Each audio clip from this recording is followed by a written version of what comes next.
Kuganizira kuti lero ndi tsiku loyamba la Sabata limene ndi tsiku limene tikumaliza dongosolo la msonkhano mene Mulungu wathu anatipangira kuti tidzaphunzire.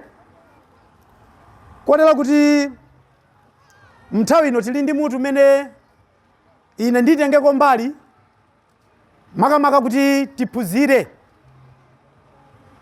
monga aziphunzitsi aphunzitsa maphunziro osiyanasiyana.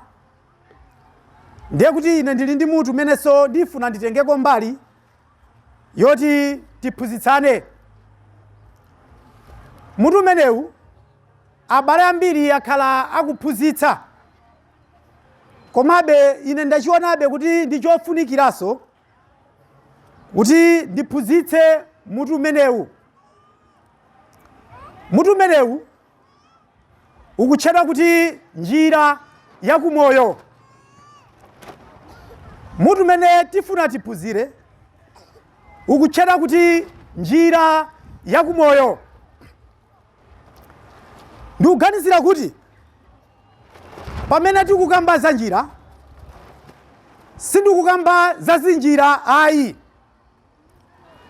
chifukwa anthu ena amaganizira kuti njira yopita kumoyo wosatha ndiye kuti njirazo zilipo zambiri.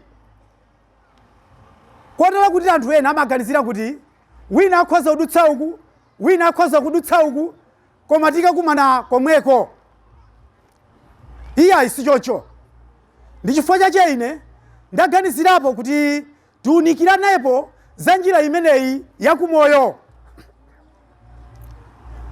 Poyambirira okondedwa, kuphunzira za njira yopita kumoyo ndi chinthu chofunikira zedi ku dziko. Chifukwa ngati anthu akuphonya, anthu akusokera chifukwa chosadziwa za mmene dongosolo la Yehova Mulungu wathu wakumwamba anayipangira njira imeneyi. Ndeti sanayambe tentionepo buku ili pamene tiziunika za njira imeneyi kufunikira kwake. Yobu chapter 28 verse yake ndi ya 7 pamenepo tiyamba kuonekera kapena kufunikira kwafuna kuti tiphunzire za njira imeneyi. Yobu chapter 28 verse yake ya 7. Yobu chapter 28 verse yake ya 7. Werengani phunzitsi. Njira imeneyi palibe chomba nkhanga chidziwa. Chabwino. Lingakhale diso la kabawi losapenyako. Lekesani pomwepo phunzitsi. Okondedwa, mungathe kuona kulemba kwa Yobu akuonetsa kuti njira imeneyi ngakhale chomba nkhanga njira imeneyi osayidziwa, komanso ngakhale diso la kabawi akuti wosapenyapo. Tsono mungathe kuona okondedwa kuti ndipofunikira zedi kuti tiphunzire za njira imeneyi yopita kumoyo osatha. Chifukwa pamene Yobu akukamba fundo imeneyi akuona kuti njira imeneyi ili ndi fundo ndithu, njira imeneyi ndi yosautsa ndithu kuti munthu afikirepo oyiona ngati akuyelekeza mbalame zodziwika bwino. Ndiye kuli bwanji munthu kuti akayione njira imeneyi? Okondedwa, tisayiwale kuti pachiyambi pulani imene Mulungu adakonza mwa njira yake yoyambirira ndi chadamutenga Adamu nkukamuyika munda uja wa Edeni. Chimene tiyeneranso kudziwa nchonena kuti kukhala munda wa Edeni Adamu sikuti iye mwini adachita kudzipangira ayi, sichoncho ayi, koma kuti Yehova ndi amene adachita kumupangira kuti iwe Adamu ukhale munda umu wa Edeni. Chifukwa chani Yehova anachita izi? Anadziwa kuti iyeyo pokakhala munda wa Edeni akakaphwanya malamulo ya mundamo ndiye kuti Yehova yakamchotsamo. Ndiye chifukwa chake Yehova adachita kumupangira kuti iweyo ukhale munda wa Edeni. Mukudziwa inu kuti Adamu amene anapatsidwa ufulu Koma mkati mwa munda amenemu mudalilamula kuti ichi musadye. Podziwa kuti Yehova nthawi zonse amafunitsitsa kuti munthu akampembedze, ndi chifukwa chake ayike lamulo la chindunji. Chipatso ichi musadye. Tsono tonani okondedwa kuti kuchenjera kwa Satana mdierekezi tudziwa inu ndine kuti anabwera kwa mkazi uja Heva ndi kumunyenga. Kenaka chipatso chija nkukapatsanso mwamuna wake. Ndipo mlembi wa Baibulo amaphunzitsa kuti nthawi yomweyo awiri awa adazindikira kuti ifeyo tili amaliseche. Mwa njira imene iwo adakonza pofuna kudzilemekeza ndi muja akatenga masamba ya mkuyu nkukonza matewera. Koma chikondi cha Yehova Mulungu wakumwamba pa Genesis chapter 3 verse 21 tiona kuti anachita kutenga chikopa kuti masamba yawo mavalawa yawa mukhalabe pavuto, ndi anakachita kutenga chikopa ndi kuwaveka iwo waja. Wakondedwa mufundo imeneyi mungathe kuona kuti chikopa chimachokera ku nyama. Chikopa sichichokera kwina kulikonse ayi, sizingatheke. Chikopa chimachokera ku nyama chimene Yehova adachita kuchipha ndi kuchitenga nkukavaka iwo waja. Ndikuti mukaona pafundo yokhayi imene tikukambaya payi yamene Mulungu adachitiramu pa Galatiya chapter 3 paja verse 27, musayiwale kuti inu ndine tidali wosavala chifukwa cha uchimo. Koma nthawi imene tidabatizidwa pa Galatiya 3 paja verse 27 akuti tidavala Khristu. Ndikuti pakuonetseratu kuti mufundo imeneyi Yehova anakapha nkhosa imene ndi Ambuye wathu Yesu Khristu kuti inu ndine tikavale. Ndi chifukwa chake kuti tikagwaso muchimo muona kuti timavula. Paja mfumu ija pobwera akuti adzafunsa nanga inu bwanji mukhala muno osakhala chovala chaukwati.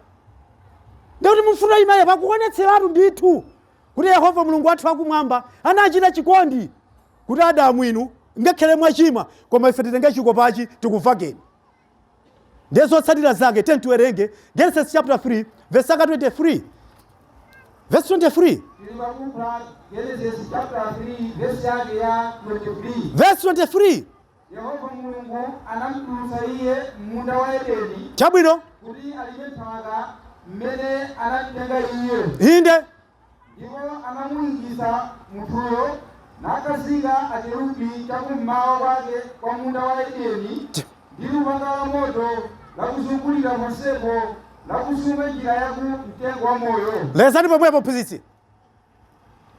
Pafundo imeneyo okondedwa mungathe kuona kuti Yehova Mulungu wathu wakumwamba Adamu anamuyika munda wasati iye anachita kudzifunira yekha ayi.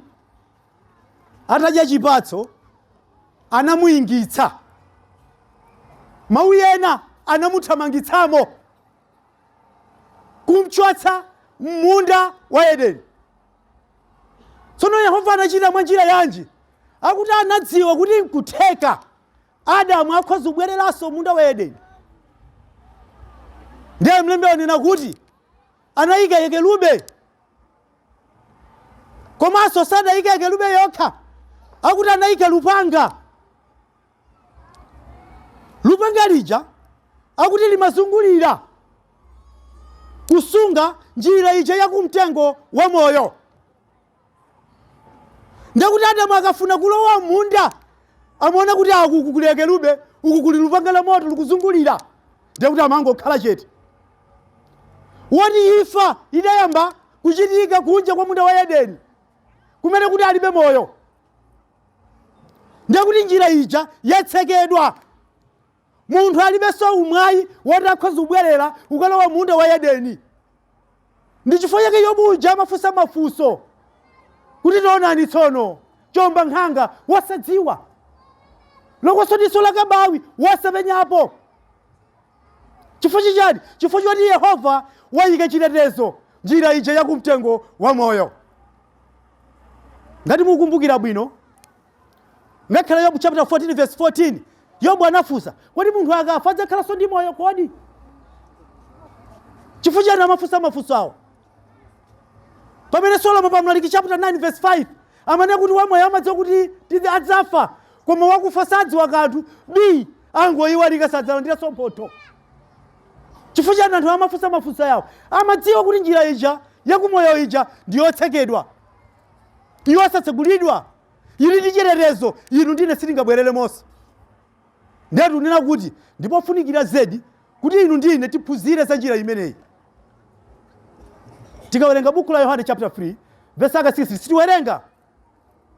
Bible limanena kuti pakuti Mulungu anakonda dziko lapansi kotero kuti anapatsa mwana wake wobadwa yekha kuti aliyense okhulupirira mwana ameneyo asatayike koma akhale nawo moyo wosatha. Ndiye kuti Mulungu akusintha pulani yake.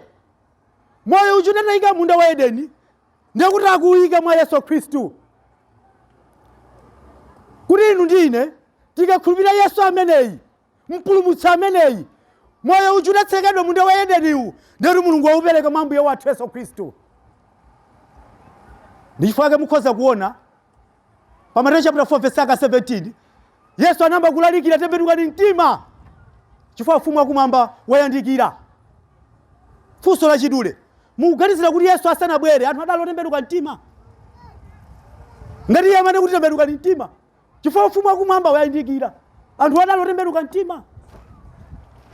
Mungationa pa Mateyu chapter 11 verse 28 anayita nonse idzani kwa ine wolema ndi akuthwa ine ndidzakupulumutsani. Goli langa lili lofewa mudzaphunzire kwa ine. Ndiye ku Yerusalemu akuphunzitsa choncho Ayuda anaona kuti uyu sakuchita bwino.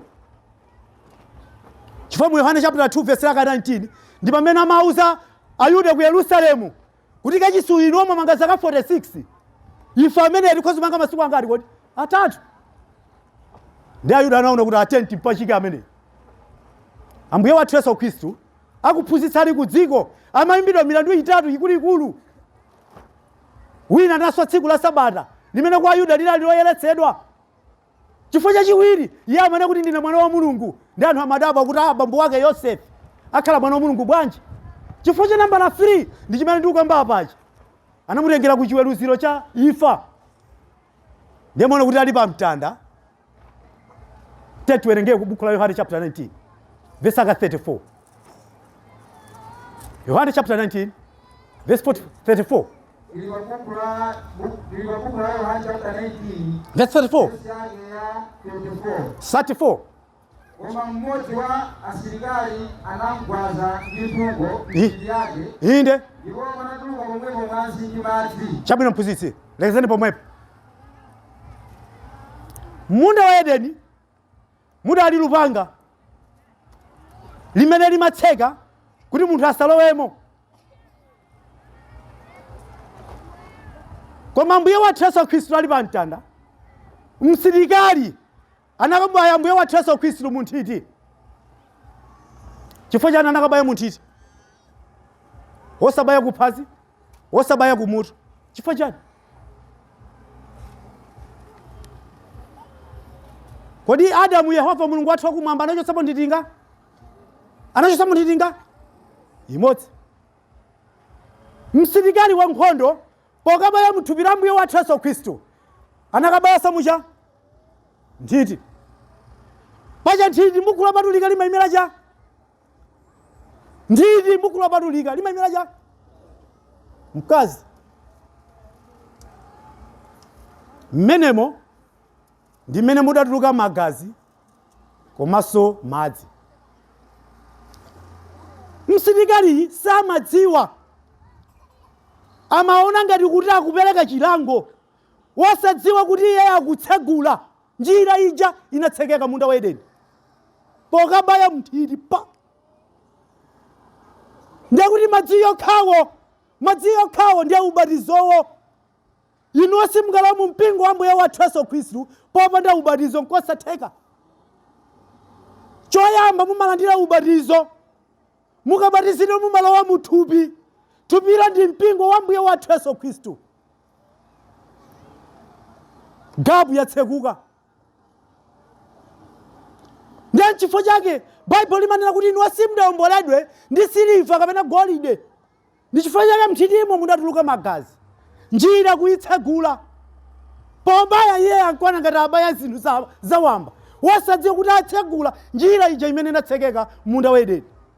Ndiye chifukwa chake mlembi wa Hebrew chapter 10 verse 20. Tetiwerengepo okondedwa. Hebrew chapter 10 verse 20. Verse 20 pusiti. Iyi ndiye njira yatsopano ndiye moyo.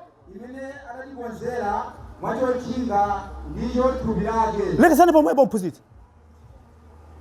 Mwanjira yatsopano iyo yamba ijaso ngati. Mwona kuti ayi. Iyi ndi njira yatsopano. Imene anatikonzera mwachochinga. Chochinga chonena chija chidali munda wa Edeni. Ndiye thupi lake. Paja thupi ndiye inja. Mese ndi mpingo. Ndi mpingo ndithu. Ndiye chifukwa kamaona kuti pa Yohana chapter 14 verse 6 Yesu amadzionetsera ku dziko kuti tsono ineyo ndiye njira ndi choonadi. Inu simungapita kwa Atate ngati simudutsira mwa ine. Mwa inemo anena muthupi lake kumene ndi mpingo. Pa Matthew chapter 7 verse 13 Yesu anaphunzitsa za njira ziwiri. Ina yophweka kuipeza yotakata. Yosavuta koma ina yakuti yopapatiza. Kuti muipeze sizophweka njira imene yopita kumoyo. Mtsogolero wake ndi Ambuye wathu Yesu Khristu. Ndiye inu ndi ine tili ndi mwayi. Njira imene tidaidziwa tili mu mpingo wa Ambuye wathu Yesu Khristu. Ndiye sikungatheke kwaunikira yena. Ife tidachita mwayi tidaidziwa njira imeneyi. Sikungatheke taunikire so yena. Kuti tauze kuti njira yopita kumoyo osati ilipo imodzi yokha. Imene yopapatiza. Musaiwale kuti palonga mphotho paja pali mphotho ziwiri. Chilango chosatha moyo wosatha. Nkhosa ukumbuzi. Ndiye nkhosa zimapezeka mu mpingo wa Ambuye wathu Yesu Khristu. Zimene zidaona njira yopita kumoyo osatha. Marko chapter 10 pamene tupita kumapita kwa phunziro lathuli. Marko chapter 10 verse 46 pamene tupita kumapita kwa phunziro lathuli za njira yopita kumoyo wosatha. Marko chapter 10 verse 46. Werengani phunzitsi. Ndipo iwo anafika ku Yeriko. Inde. Ndipo mmene iye anali kutuluka ku Yeriko. Chabwino. Ndiyo phunzira ake ndi khamu lalikulu la anthu. Inde. Mwana wa Timeyo opempha wakhungu anali kukhala pansi mbali mwa nyanja. Inde. Mbali mwa njira. Inde. Ndipo pamene anamva kuti Yesu wa ku Nazareti. Inde. Anayamba kufuwula ndi kunena. Chabwino. Yesu, inu mwana wa Davide, mundichitire ine chifundo. Chabwino. Ndipo ambiri anamulamula kuti atonthole. Chabwino. Koma makamaka anafuwulitsa kuti inu mwana wa Davide. Inde. Mundichitire chifundo. Chabwino. Ndipo Yesu anayima nati mwinaneni. Inde. Ndipo anayitana wakhunguyo nanena naye. Inde. Limbani mtima, nyamuka, akuyitana. Chabwino.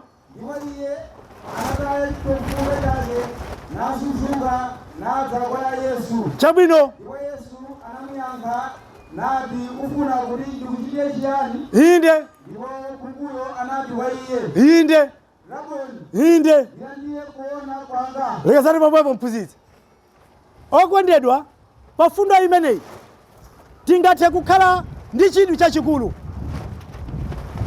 Bartimeyo msawana wa ku Yeriko, munthu wakhungu, atamva mbiri ya Yesu, chimene iye adachita ndi kunyamuka nkukayima mu njira. Tsono mu njira imene iye anayimayo anali kudziwa kuti zivute zisavute Ambuye wathu Yesu Khristu adutsa njira yomweyi. Inu muganize kuti chidamupangitsa chiyani wakhunguyo kuti akayime mu njira.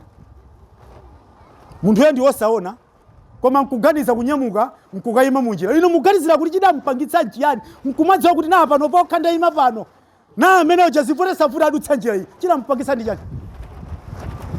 Tsono tangoganizira nokondedwa akuti iye atangomva kufuula kuti Yesu akubwera ndi adayamba kulankhulaso iyeyo, mwana wa Davide mwana wa Davide mundichitira chifundo. Koma munthu yendo osaona akupempha chithandizo. Ndiye Baibulo linena kuti anthu anapita kumnyamula kumtothoza kuti khala chete. Ndiye kuti iye anapitirizabe, Yesu mwana wa Davide mundichitira chifundo. Ndiye kulankhula kwa Mbuye wathu Yesu Khristu adangoti ino atamwita nani?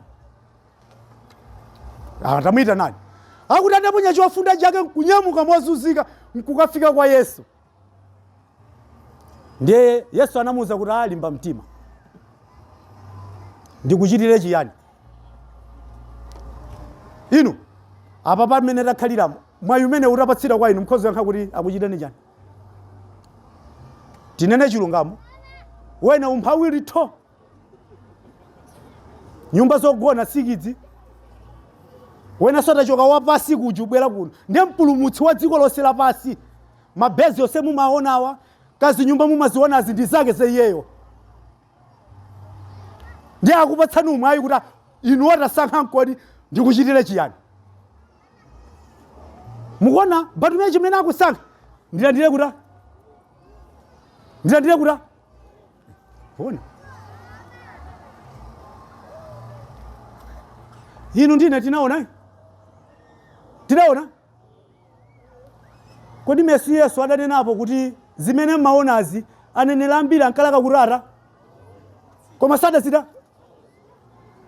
Ndiye Bartumeyu amanena kuti ndikhoza kukhala zinthu zambiri. Koma nzakutha, koma ndilandire kuti kodi? Tidalandira kuona. Woti tikachoka mu mpingo wa Yesu, kuchoka mu mpingo wa Yesu, loko mtakamba kuledzera chipande chili kuno, koma muzikauza anthu kuti mpingo ngwandani kodi? Chifukwa choti mlandira kuti kuona. Ndifodala tidaona njira imeneyi. Tikamasokera ndi zathu. Koma mwaiti wonse tili nawo okalandira moyo chani kodi? Osatha. Mulungu adalitse phunziro limeneli. Maka chifukwa cha dzina la Mbuye wathu Yesu Khristu, lero ndi nthawi yonse. Ameni.